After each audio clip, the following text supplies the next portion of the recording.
Hi everyone, my name is Hallie, and this is my informative speech.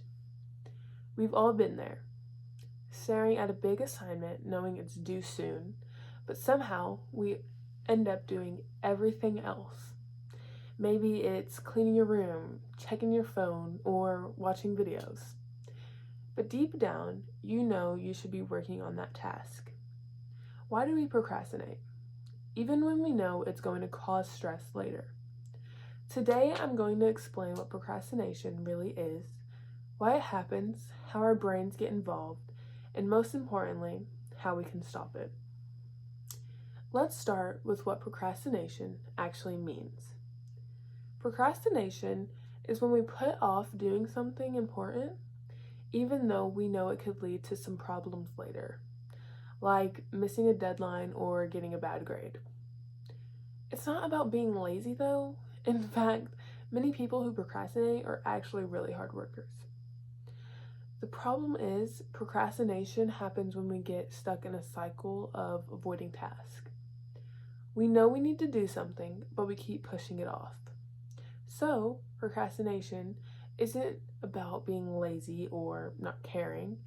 It's about avoiding something we find uncomfortable or stressful.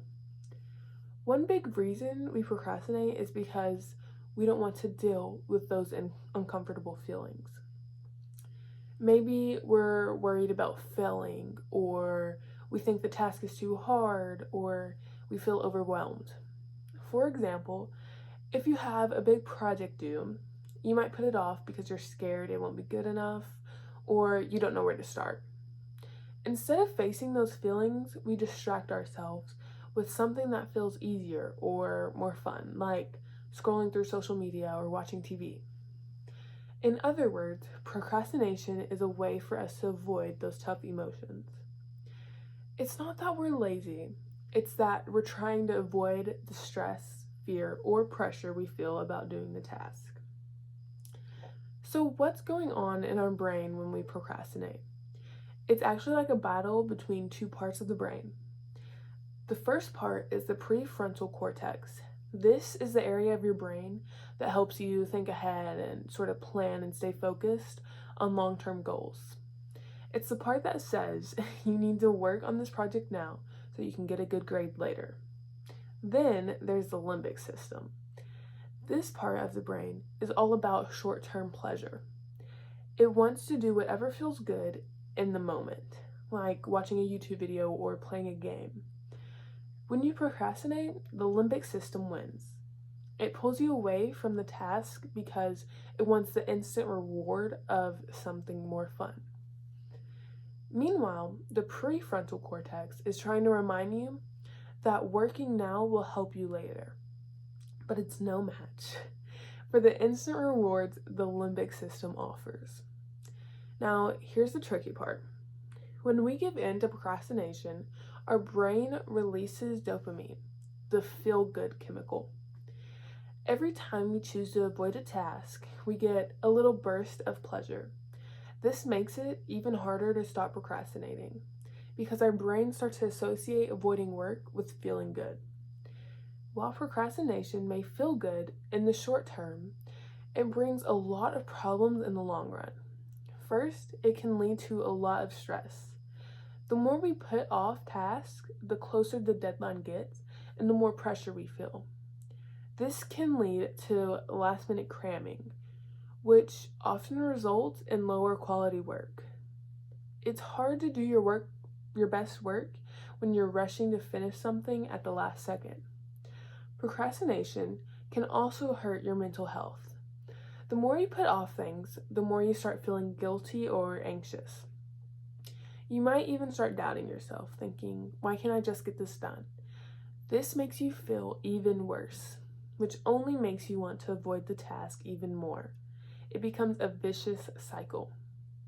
Now, the good news is you can break the cycle of procrastination. The first step is understanding that procrastination isn't a personal flaw. It's a natural response to stress and fear.